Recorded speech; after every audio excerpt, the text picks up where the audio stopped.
Gênesis capítulo de número 28, a partir do verso de número 1, diz assim a palavra do Senhor. Isaac chamou Jacó, abençoou-o e ordenou-lhe: não tomes mulher dentre as cananeias. Levanta-te, vai a Padã-Arã, à casa de Betuel, pai de tua mãe, e toma de lá uma mulher dentre as filhas de Labão, irmão da tua mãe. O Deus Todo-Poderoso te abençoe, te faça frutificar e crescer em número, para que te tornes uma multidão de povos. E te dê a bênção de Abraão, a ti e a tua descendência, para que venhas a herdar a terra de tuas peregrinações, que Deus deu a Abraão. Assim, Isaac despediu Jacó, que foi a Padã-Arã, até Labão, filho de Betuel, arameu, irmão de Rebeca, mãe de Jacó e de Esaú. Esaú viu que Isaac havia abençoado Jacó e o tinha enviado a Padã-Arã para lá tomar mulher para si. E que, tendo-o abençoado, havia lhe ordenado: não tomes mulher dentre as cananeias. E que Jacó obedeceu a seu pai e sua mãe e foi para Padã-Arã. Assim, Esaú entendeu que as filhas de Canaã eram mal vistas por seu pai Isaac. Então Esaú foi a Ismael, e além das mulheres que já tinha, tomou por mulher Maalate, irmã de Nebaiote, filha de Ismael, filho de Abraão. E Jacó partiu de Berseba e foi em direção a Arã. E chegou a um lugar onde passou a noite, porque o sol havia se posto. Tomando uma das pedras do lugar, colocou-a debaixo da cabeça e deitou-se ali para dormir. Então sonhou que havia uma escada colocada sobre a terra, cujo topo chegava ao céu, e os anjos de Deus subiam e desciam por ela. E acima dela estava o Senhor, que disse: eu sou o Senhor, Deus de teu pai Abraão, e o Deus de Isaque. Darei a ti e a tua descendência essa terra em que estás deitado, e a tua descendência será como o pó da terra. Tu te espalharás para o ocidente, para o oriente, para o norte, para o sul. Todas as famílias da terra serão abençoadas por meio de ti e da tua descendência. Eu estou contigo e te guardarei por onde quer que fores. Te farei voltar a esta terra, pois não te deixarei até que haja cumprido o que te prometi. Quando Jacó acordou do sono, disse: realmente o Senhor está nesse lugar, e eu não sabia. E cheio de temor disse: como esse lugar é terrível! Esse lugar não é outro, senão a casa de Deus, a porta do céu.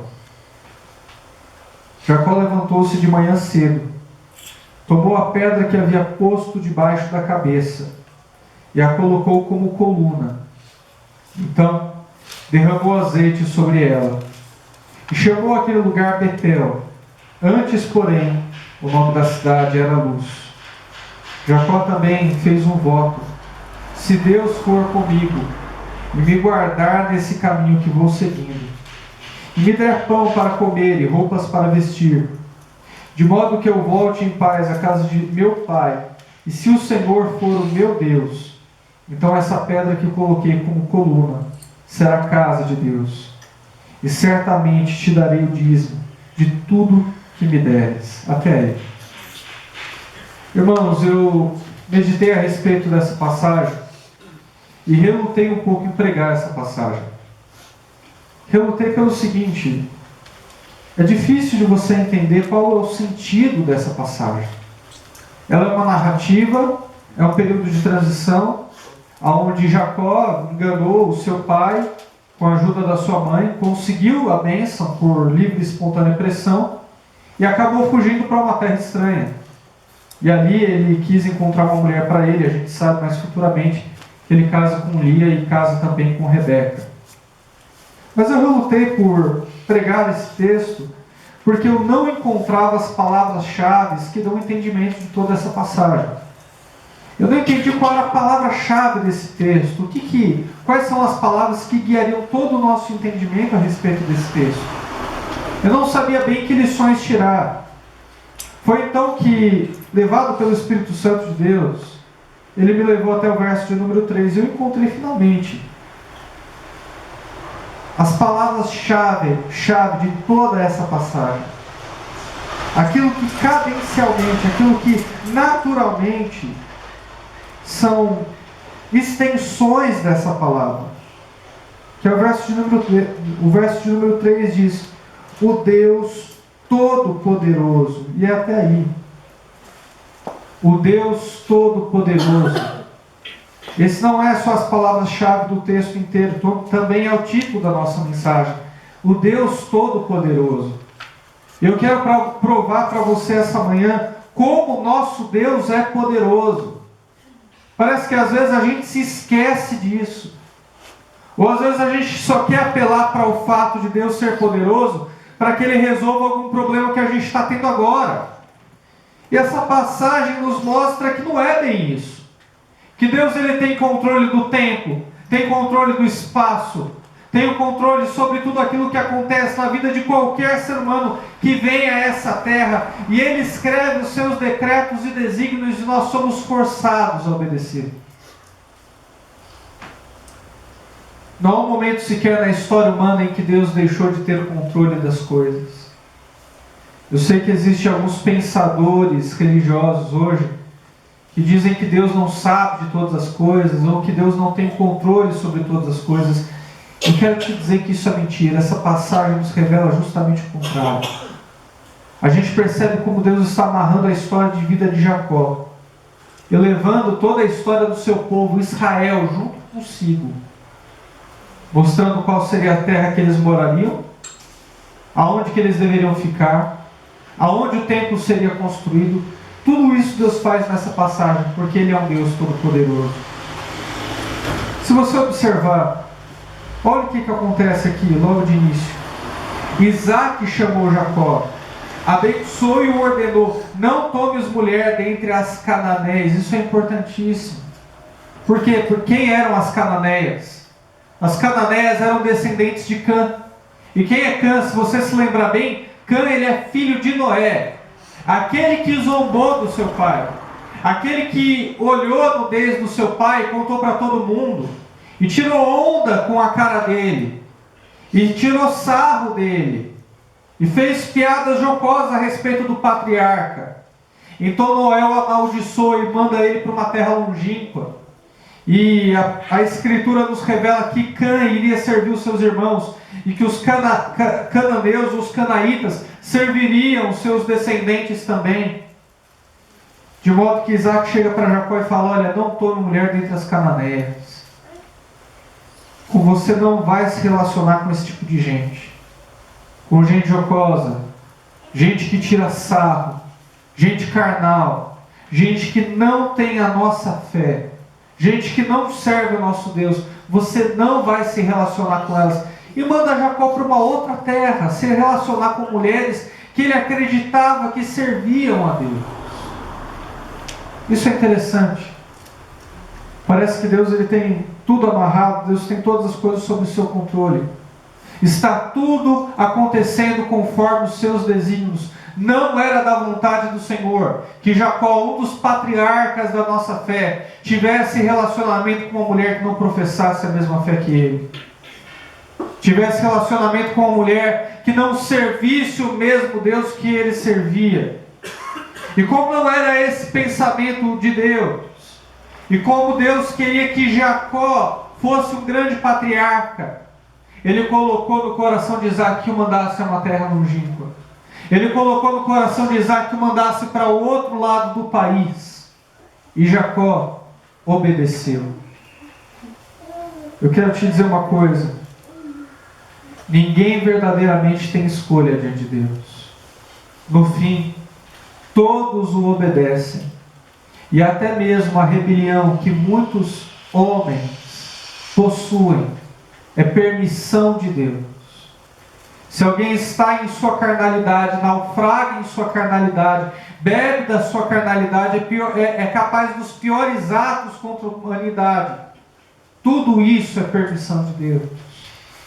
A palavra de Deus não diz em Romanos, capítulo de número 9, capítulo de número, não vou me lembrar ao certo, acredito que é o 5 ou 9, que toda autoridade, que toda autoridade é constituída por Deus? A Escritura diz isso. Se toda autoridade é constituída por Deus, isso quer dizer que o governo petista, nesses últimos 16 anos, foi constituído por Deus. Por quê, pastor? Para o bem? Não, para o mal. Para julgar a nossa nação. Para exercer juízo sobre a nossa nação.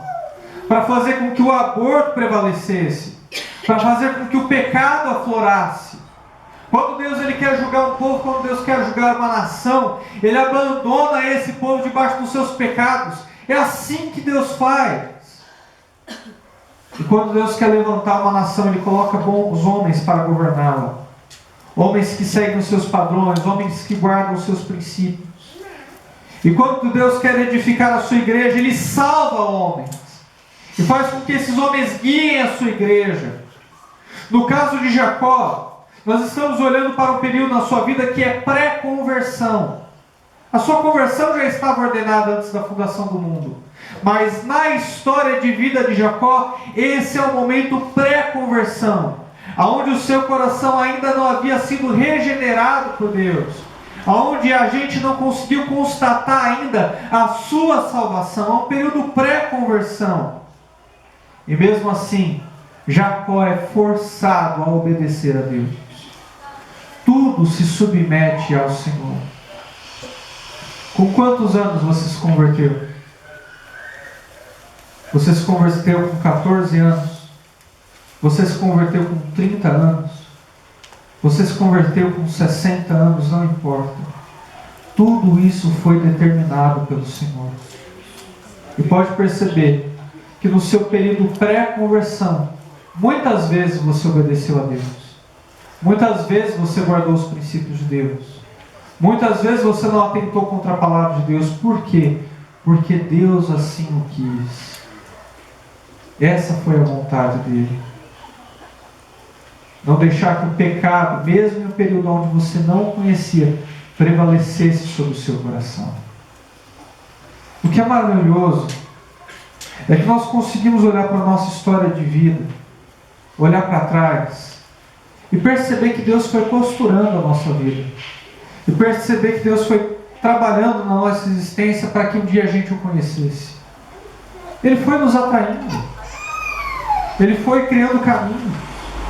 E nós naturalmente um dia acordamos e percebemos que pertencíamos ao Senhor.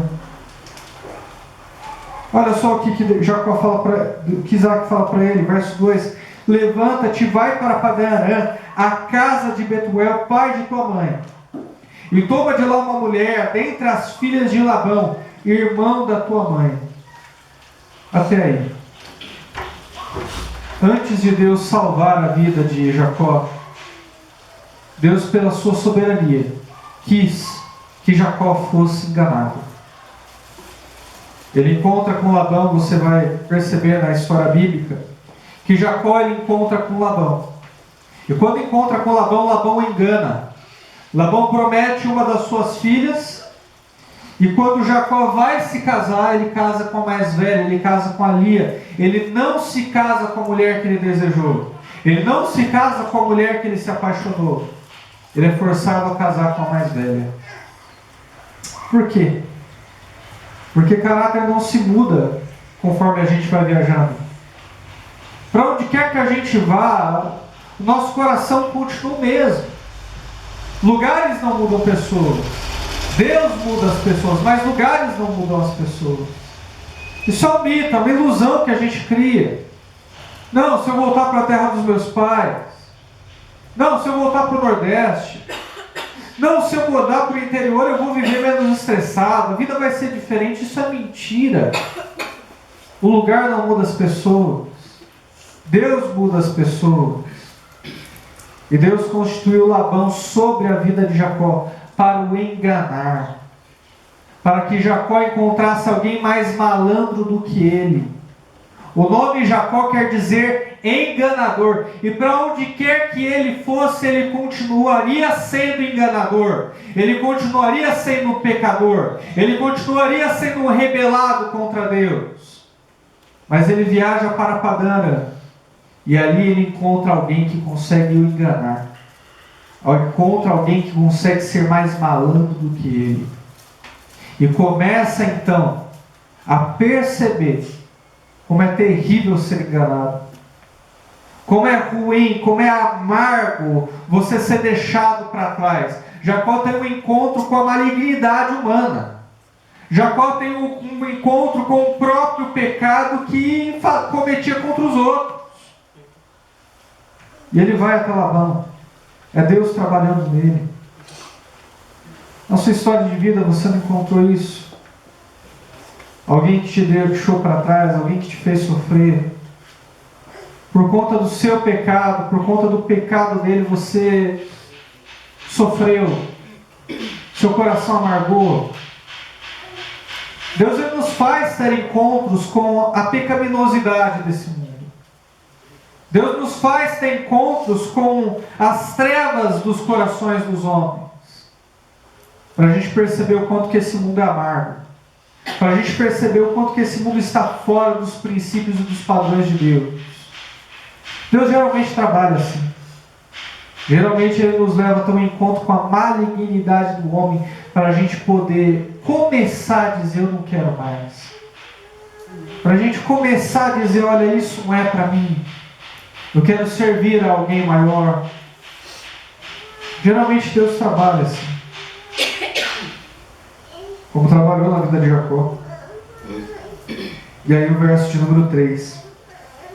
O Deus Todo-Poderoso te abençoe e te faça frutificar e crescer em número, para que te tornes uma multidão de povos. Quando Jacó recebeu essas palavras, ele não tinha ideia do peso que isso era.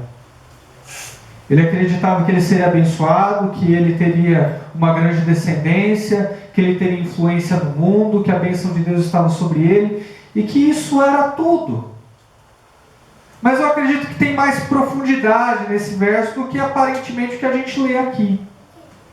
Quando Isaac fala para Jacó: olha, vai porque Deus vai te frutificar e vai te fazer uma grande nação, Deus não simplesmente queria um grande número de pessoas para chamar de seu. Deus ele queria um povo escolhido. Deus queria um sacerdócio dele. Deus queria um povo que habitasse de frente para os demais povos e que pudesse dar testemunho do seu caráter santo. E que pudesse evidenciar quem ele era. Não era simplesmente: o nosso Deus é diferente do Deus de vocês. Ou dos deuses de vocês, melhor dizendo. Não é simplesmente: nós somos monoteístas, cremos em um Deus só, enquanto vocês são politeístas, creem em vários deuses. Não é simplesmente isso. A verdade é que nesse verso Deus queria que esse povo pudesse mostrar e dizer: nós somos o povo que serve o único Deus verdadeiro. O único Deus verdadeiro.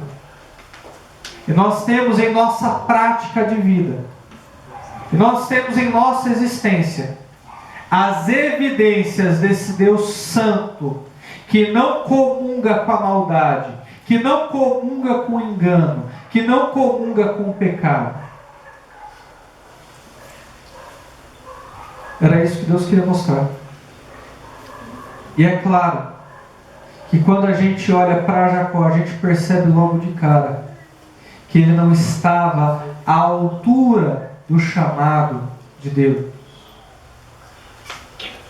Ainda bem que os pentecostais estão certos, né? Que Deus não escolhe os capacitados, mas capacita os escolhidos. Isso é verdade. É um jargão, mas é verdade. Deus ele salva. Deus ele perdoa homens, para que então eles possam estar à altura do seu chamado. Para que então eles possam estar à altura do serviço que eles têm separado para eles. Nenhum ministério é maior do que um homem. Nenhum ministério, nenhum chamado é maior do que o caráter que ele tem a oferecer. Se por acaso for, e o ministério, o chamado, acabar sendo maior do que o caráter que ele tem a oferecer, maior do que a sua vida devocional, maior do que a sua vida de oração, em algum momento ele vai quebrar.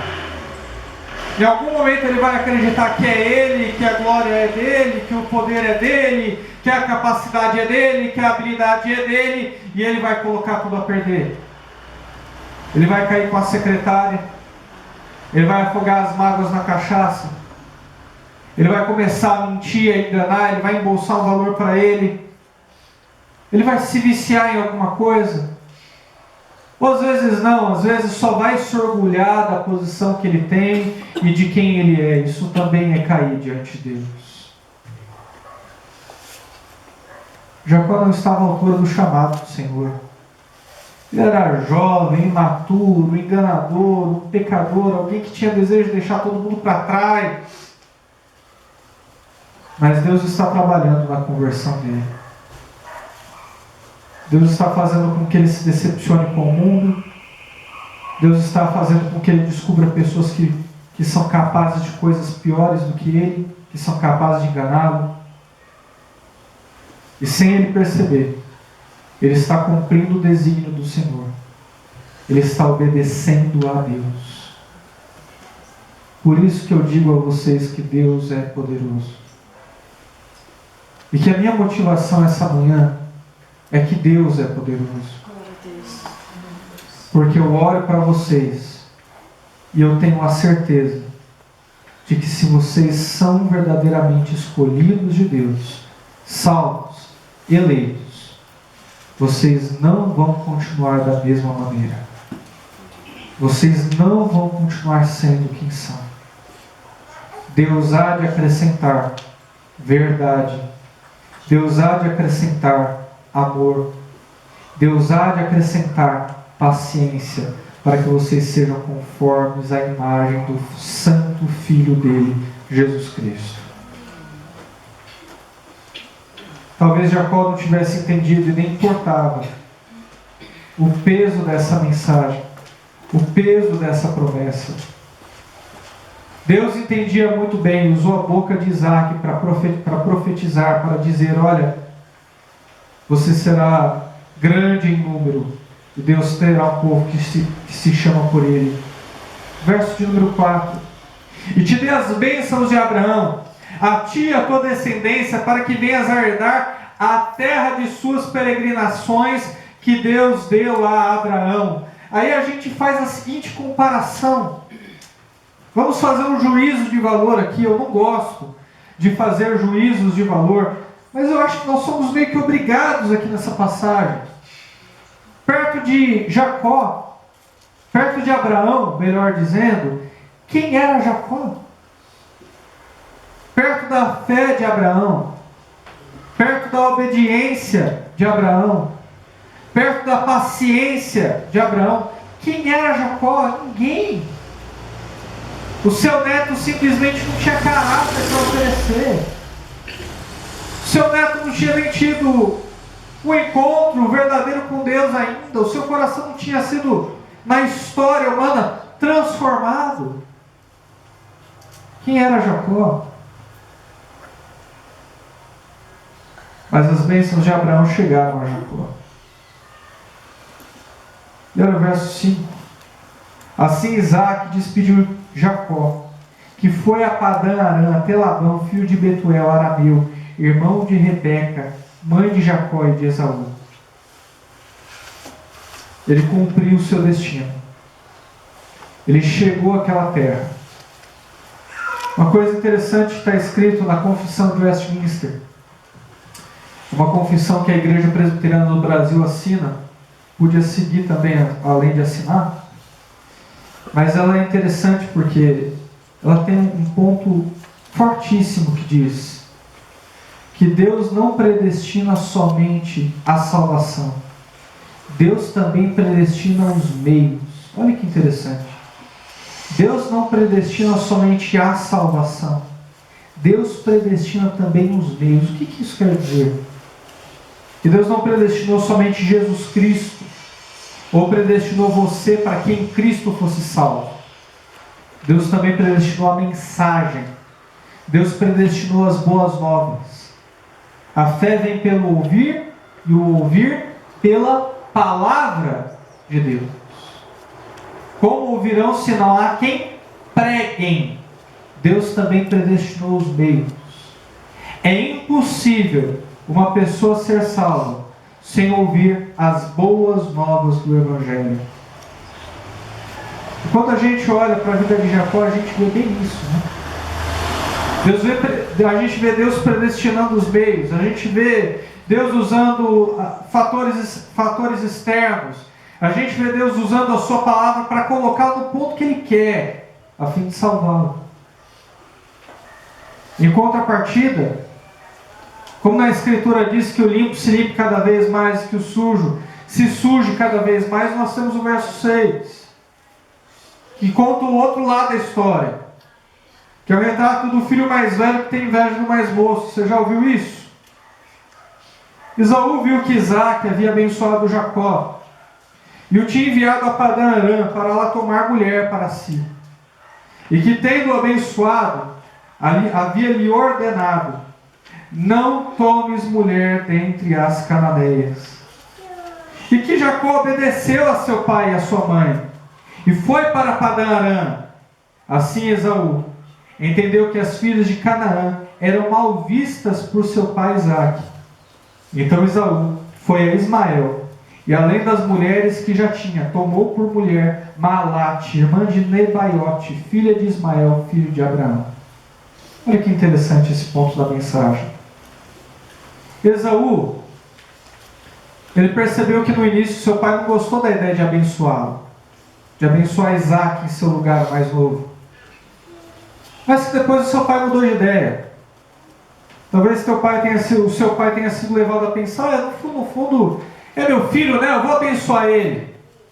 E aí, já às claras, entendendo que tinha sido enganado pelo seu filho e pela sua esposa, aí ele dá o braço a torcer e fala assim: então vai para essa terra, pega uma das filhas de Betuel, seja abençoado, frutifique, multiplique, que a mão do Senhor esteja com você. Ele finalmente cede a obediência a Deus, ele cede ao desígnio de Deus, que desde o ventre tinha escolhido Jacó. Em contrapartida, você tem Esaú, que ao invés de querer ser como seu avô foi, Abraão, ser um homem de Deus, que ao invés de querer ser como o seu pai é, Isaque, um homem de Deus, ele pega o caminho inverso. Ele acredita que pode ser um homem de Deus pelo seu próprio jeito. Não tem conversão aqui na vida de Esaú. Eu quero agradar o meu pai não gosta das noras que eu dei para ele, ele não gosta das cananeias com quem eu casei, se você se lembra bem. Em algumas passagens anteriores diz que as noras deles eram uma amargura para eles. Não sei se eles brigavam, não sei se o pau cantava em casa, eu não sei se elas fofocavam, faziam comentários maldosos a respeito de Rebeca. Eu não sei ao certo, mas eu sei que elas eram uma raiz de amargura para os pais dele. Então ele prefere resolver as coisas do jeito dele. Já sei, eu vou casar com uma das filhas de Ismael, e acaba fazendo uma coisa pior, porque a gente sabe muito bem que entre Isaque e Ismael, Deus escolheu Isaque. E que ele diz o seguinte: de modo algum, os filhos da escrava vão herdar com os filhos da livre. Ou seja, a promessa que eu tenho sobre a vida de Isaque, de fazer dele um povo grande, um povo que eu vou chamar de meu, jamais vai ser transmitido a Ismael, jamais vai ser transmitida para o outro. Quando a gente quer viver a religião sem conversão, quando a gente quer viver espiritualidade sem se atentar para a palavra de Deus, e a palavra de Deus acessível até aquele momento era transmitida oralmente pela vida de Abraão e pela vida de Isaque. Quando a gente decide fazer as coisas conforme a gente acha melhor, a gente acaba fazendo coisas piores. A gente tem a incrível capacidade de fazer pior. O que eu acho que Esaú deveria ter feito nesse ponto, eu acredito que ele deveria ter parado e pensado. Se eu sou mais velho, e a bênção for transmitida para o mais moço, qual é o desígnio de Deus? O que Deus quer mostrar com tudo isso? O que Deus quer fazer na vida do meu irmão? Será que eu não tenho que aceitar a vontade do Senhor? Não tenho que me submeter a Ele e viver a minha vida da melhor forma possível, agradando? Era isso que ele deveria fazer. Mas simplesmente não tinha essa capacidade. Deus o abandonou na sua carnalidade, Deus o abandonou nos seus pecados, para que se cumprisse o que diz a palavra: amei a Jacó e rejeitei a Esaú, ou rejeitei a Esaú e amei a Jacó. Por que, Senhor? Porque Ele quis.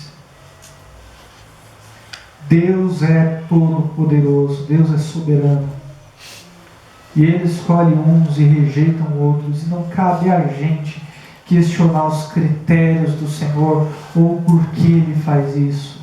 Ele é o Deus Todo-Poderoso. Quando Esaú faz isso, ele bate o martelo e mostra que a sua vida não dará fruto. Ele bate o martelo, faz uma coisa pior, já namorou mulheres, já casou com mulheres que já eram amaldiçoadas, porque eram filhos de Cã. E agora ele casa com alguém que é filha de Ismael, agora que não tinha chance para ele mesmo. Existem pessoas, a gente nunca pode julgar até o final.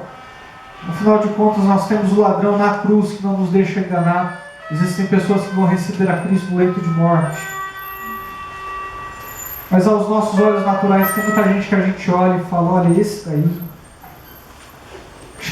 acho que já bateu o martelo na sua vida, que não tem jeito. Que não é filho da luz, é filho das trevas.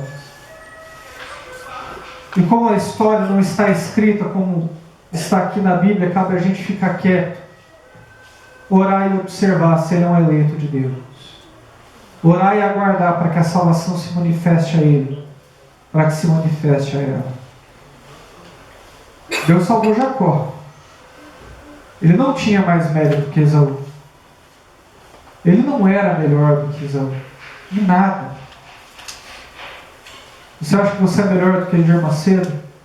Você não é.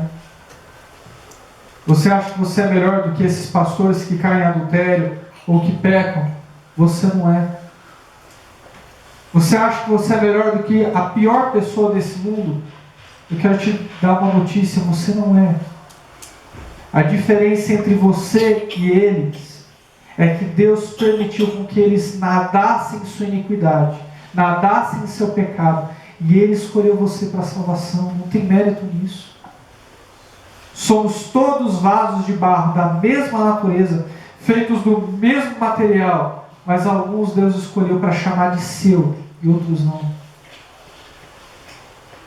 Essa é a verdade que a gente não quer aceitar. Que eu olho para o próximo e eu tenho a tendência de me achar melhor que ele. Achar que a glória está em mim, achar que eu sou bom. Quando na verdade, se eu estou pregando a verdade essa manhã, se eu transmito a verdade a alguém, se eu sou capaz de algum ato bom, se eu fui salvo, tudo isso começa e termina em Deus. Eu não tenho nada a ver com isso. Eu só vivo lhe prestando obediência, como tudo nesse mundo lhe presta obediência, para mostrar a sua glória, seja para o bem, seja para o mal. E Jacó vai descobrindo isso à medida que ele vive.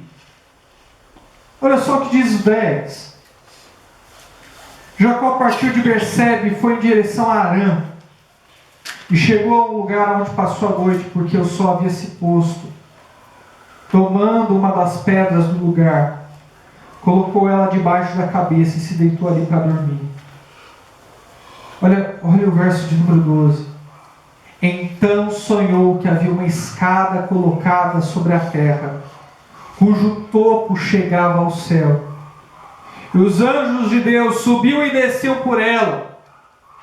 E acima dela estava o Senhor, que disse: Eu sou o Senhor, o Deus de teu pai Abraão, e o Deus de Isaque, e darei a ti e a tua descendência essa terra que está deitado. E a tua descendência será como o pó da terra, e tu te espalharás para o ocidente, para o oriente, para o norte e para o sul. Todas as famílias da terra serão abençoadas por meio de ti, da tua descendência. Eu estou contigo, e te guardarei por onde quer que fores, e te farei voltar a essa terra, pois não te deixarei até que haja cumprido o que te prometi. A promessa de Deus veio antes da conversão de Jacó. É isso que você está lendo. Jacó, ele se propõe a dormir descansando, coloca uma pedra debaixo da cabeça, não deveria ser lá muito confortável, mas era o que ele tinha no momento. E ele sonha com uma grande escada que chegava até o topo dos céus. E os anjos subiam e desciam. Por que eles subiam e desciam? Obedecendo às ordens do Senhor, obedecendo os desígnios do Senhor.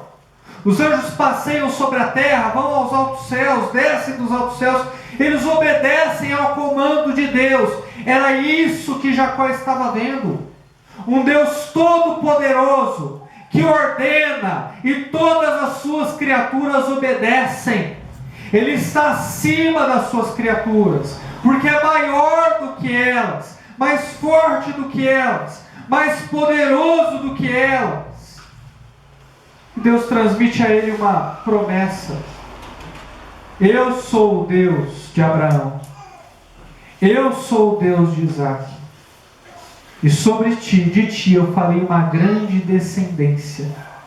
A mesma promessa que Deus deu a Abraão, que Deus deu a Isaque, agora ele transmite a Jacó. Porque os planos de Deus não podem ser parados. Porque os desígnios e os propósitos do Senhor não podem ser embairrados, não podem ser entrincheirados. Se cumpriu na vida de Jacó. Ele pega um homem pecador, enganador, cheio de medos, porque estava fugindo do seu irmão para uma terra estranha que ele não conhecia. Ele estava sozinho aqui nessa passagem. Ele pega esse homem cheio de medos do futuro, medo do seu irmão, vivendo a sua vida de pecado. Ele pega esse homem, ele pega esse material imundo, diz para ele: olha, eu tenho uma promessa sobre a sua vida. Não se preocupa, porque eu estou com você, e eu sou contigo. Não tenha medo. Deus está falando para um homem que até esse momento da história humana, naquilo que nós conseguimos enxergar, é um homem ímpio, é um homem mundano, é um homem carnal, e ele diz: não tenha medo, eu estou com você. O amor de Deus, irmãos, ele não tem explicação. A gente quer forçar a barra e a gente se ilude bastante, dizendo: eu acho que o Senhor me ama porque eu guardo os teus princípios. Senhor, eu acho que tu me amas porque eu acerto sempre. Eu acho que os mais orgulhosos vão dizer isso. Senhor, tu me amas porque no fundo, o Senhor sabe como eu te amo. E não. Se Jacó nos prova alguma coisa, é que não tem mérito nenhum no amor de Deus. É que um homem como Jacó, que é ladrão, que é enganador, que vive com medo, colhendo as consequências dos próprios pecados, nem estava pensando em Deus, nem estava pensando na pessoa de Deus, estava pensando naquilo que ele ia fazer, como que ele ia chegar. Deus se apresenta a ele. Deus se revela a ele de uma maneira super pentecostal, você viu? Uma escada que sobe e desce, um monte de anjo na frente dele. E diz: não tenha medo. E aí eu te pergunto essa manhã: os seus pecados te fazem acreditar que Deus não é com você? Os seus pecados, eles te fazem acreditar que Deus não vai te proteger, que Deus não vai te guardar. Eu quero falar para você que guardou Jacó. E que é poderoso para guardar você. O grande conforto da vida cristã e o grande pesar da vida cristã é um só. Que nós não podemos fazer nada para merecer o amor de Deus. Ele é com você. Haja o que houver, custe o que custar, enfrente o que você enfrentar. Ele é com você. Não tenha medo. Ele vai te proteger. E aí Jacó olha para toda aquela situação. Homem ímpio, homem carnal, pecador, enganador. Ele olha e fica feliz. Que homem ímpio não fica contente quando é abençoado por Deus. Que enganador que não cantarola, que não começa a se alegrar quando Deus lhe dá uma bênção, quando tem uma visão dessa. Claro que ele fica feliz. Ele diz assim: olha, esse lugar vai ser Betuel, casa de Deus. Betuel quer dizer casa de Deus. Esse lugar vai ser Betuel. Olha que maravilha. Eu fui abençoado. E se Deus for comigo, eu lhe darei o dízimo de tudo. Porque é mais fácil dar bens do que a própria vida. Vamos falar a verdade aqui. Eu lhe darei o dízimo de tudo. E essa pedra que eu estou segurando vai ser a pedra da casa do Senhor. Jacó se engrandece assim, Jacó fala assim. Mas porque os planos de Deus são mais altos do que os dele. Deus continua o seu propósito na vida de Jacó. Não só através da vida de Jacó, de tornar ele uma grande nação, mas na vida de Jacó. Não se preocupe tanto com o que Deus vai fazer através de você. Ele vai fazer de qualquer jeito. Se ele tiver que salvar 1 milhão de pessoas através de uma mensagem que ele colocar na sua boca, ele vai fazer. Se ele tiver que salvar 2, ele vai fazer. Não se preocupe com aquilo que Deus vai fazer através da sua vida. Esteja mais atento àquilo que Deus quer fazer em você. Porque apesar de ele cumprir de qualquer jeito o seu desígnio, discernindo aquilo que ele quer fazer em você, discernindo aquilo que ele quer acrescentar em você, você pode se anteceder, você pode acelerar e se submeter a ele antes, e obedecer a ele antes.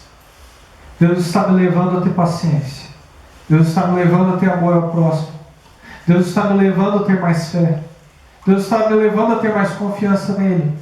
Às vezes você é ímpio e não conhece a Deus, mas você já teve um encontro com os amargos pecados deste mundo, e você já se decepcionou com as trevas dos corações dos homens e do seu. Você está percebendo que Deus está te convertendo. Então já se submeta a Ele agora. Olha só o que diz o verso número 17. E cheio de temor, disse: como esse lugar é terrível! Esse lugar não é outro senão a casa de Deus, a porta do céu.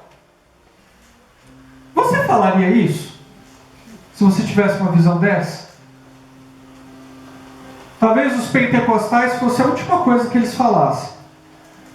Eu mesmo sou reformado e não tenho certeza se eu diria isso. Talvez eu ficasse contente. Puxa, que experiência pentecostal! Nossa, o Deus de amor me visitou. Talvez eu chegasse para vocês essa manhã e falasse: olha gente, Deus me deu uma visão na escada, e anjos subindo e descendo, foi muito bom, foi demais. E falasse com certa alegria. Mas Jacó, ele coloca um pensamento que vai na contramão de tudo aquilo que a gente podia dizer, ou que a gente imaginasse que diria. Ele chega e diz: olha, como esse lugar é terrível. E Jacó aqui já começa a perceber o tamanho da santidade do Deus de Israel. O tamanho da santidade desse Deus Todo-Poderoso. Começa a perceber a sua malignidade. Começa a perceber as trevas que tem no seu próprio coração. E aí ele só consegue chegar à conclusão.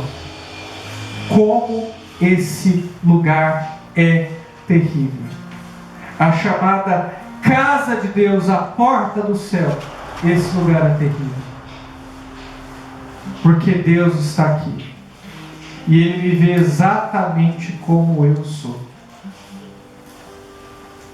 Tanto que agora o medo dele não é mais do irmão que está perseguindo ele. O medo dele não é mais agora a respeito do futuro. O medo dele agora é de Deus. Ele já vai fazendo um monte de voto aqui. No verso 18, 22, ele sai fazendo voto. Se o Senhor for comigo, vou te dar o dízimo. Se o Senhor for comigo, eu vou fazer aquilo. Já vai fazendo um monte de voto. Provavelmente foi daqui que Tiago falou: olha, quando você estiver passando um apuro, estou trazendo na linguagem moderna de hoje, Tiago, o discípulo do Novo Testamento, diz assim: quando você passar por algum apuro, não faz um voto. Não fica fazendo voto diante de Deus. Não é assim que a gente age? Está passando por um apuro, fala: Senhor, se tu fores comigo. Aí Tiago fala: não faz isso não. Talvez esteja trazendo para nós aqui o exemplo de Jacó.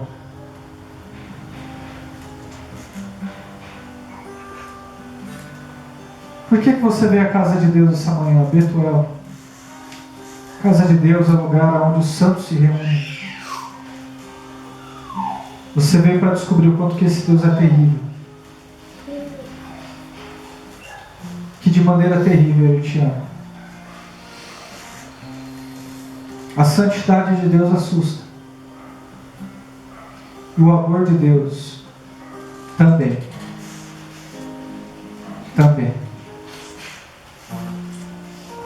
E é o amor de Deus que nos leva a viver a sua santidade. Para terminar, eu gostaria de dizer o seguinte: que algumas pessoas acham que quando a gente se sente muito amado por Deus, a gente perde o temor e começa a pecar. Mas eu acredito que a vida de Jacó evidencia algo diferente. Que quando a gente entende o amor de Deus, a gente vive com mais prazer diante dele. A gente aprende que o pecado não serve para nada. A gente vive santidade. É isso que eu acredito que Jacó está nos ensinando essa manhã.